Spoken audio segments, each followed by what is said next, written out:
नमस्कार दोस्तों। वैसे तो इंडी गठबंधन के बीच में बहुत बड़ी भगदड़ मची हुई है, लेकिन इसी भगदड़ के बीच में धूर्त केजरीवाल जो है वो अपनी धूर्तता का नमूना पेश कर रहा है। केजरीवाल ने बता दिया है कि मैं सबसे बड़ा धूर्त व्यक्ति हूं जो भारत की राजनीति में पैदा हुआ है। नीतीश कुमार जैसे भी अरविंद केजरीवाल के सामने पानी भरते हैं।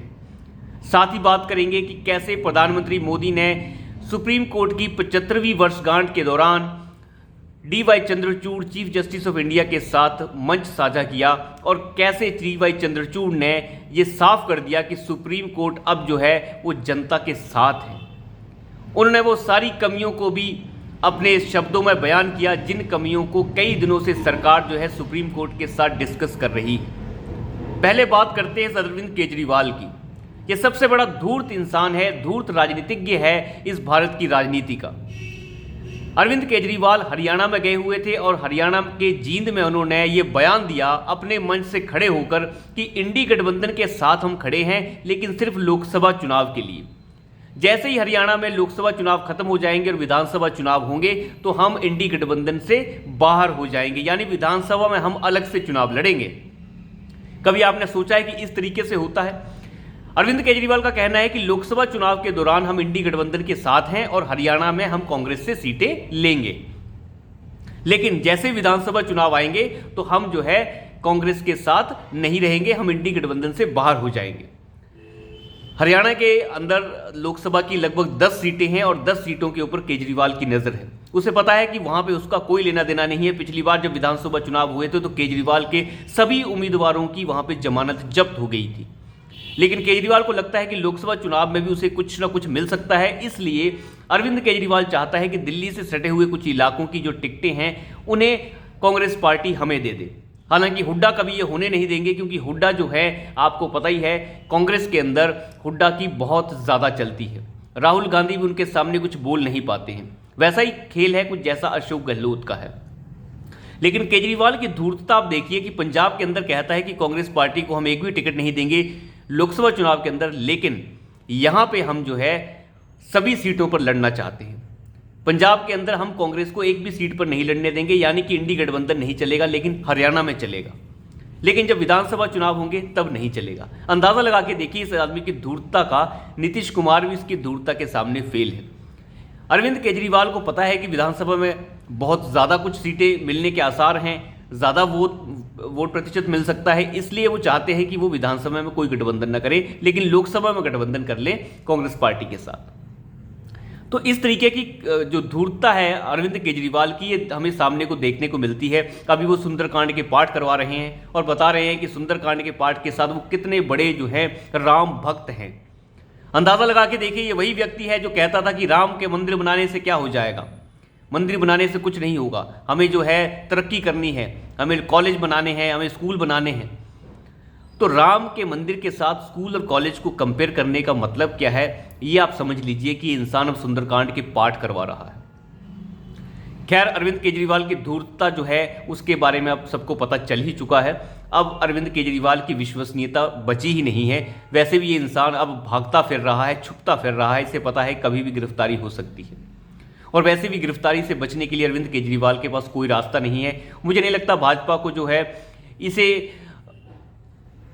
जो जांच चल रही है उससे अगर भाजपा इसे थोड़ी बहुत रियायत देती है तो देगी भी क्यों, क्योंकि मुझे नहीं लगता भाजपा को इससे कोई भी राजनीतिक फायदा मिल सकता है।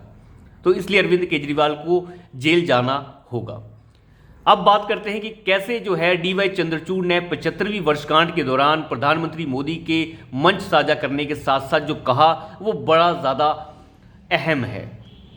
डी.वाई. चंद्रचूड़ ने इस दौरान वो सारी बातें कही जिन बातों को हम भी उठाते रहे हैं, सरकार उठाती रही है, देश की जनता उठाती रही है।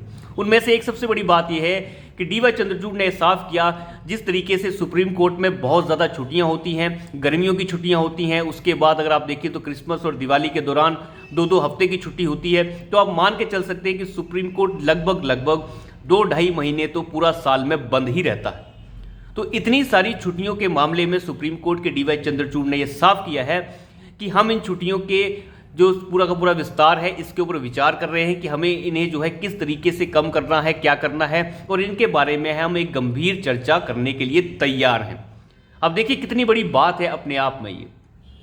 वहाँ पे प्रधानमंत्री मोदी भी मंच साझा कर रहे थे और उन्होंने बड़े ही अच्छे तरीके से बताया कि पिछले लगभग 2014 से लेकर 2023 के बीच तक 7,000 करोड़ का बजट केंद्र सरकार जो है अदालतों के सुधार के लिए दे चुकी है।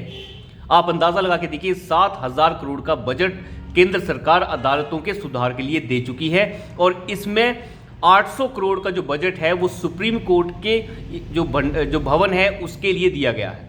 आप अंदाज़ा लगा के देखिए किस तरीके से जो है तरक्की के लिए, सुप्रीम कोर्ट की तरक्की और दूसरी अदालतों की तरक्की के लिए किस तरीके से जो है केंद्र सरकार मदद कर रही है।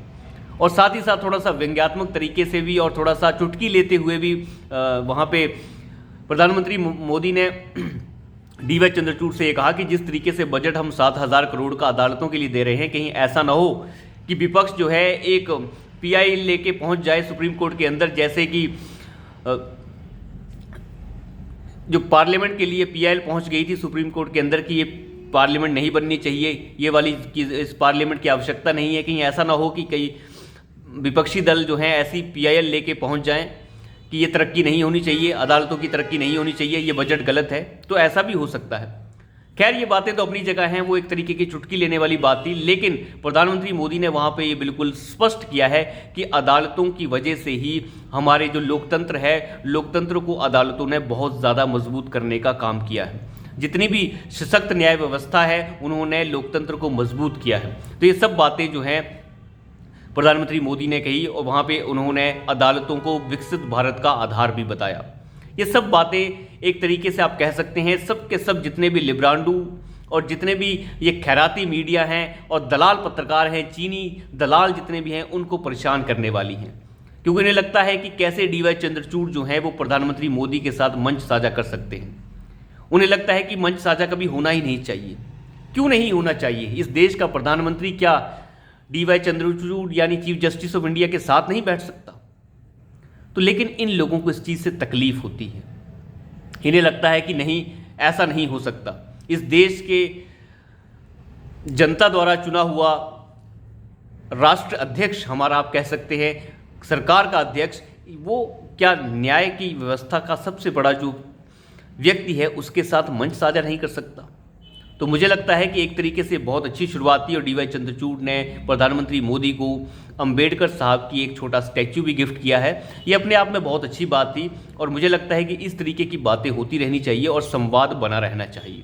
तो अभी के लिए इतना ही। धन्यवाद।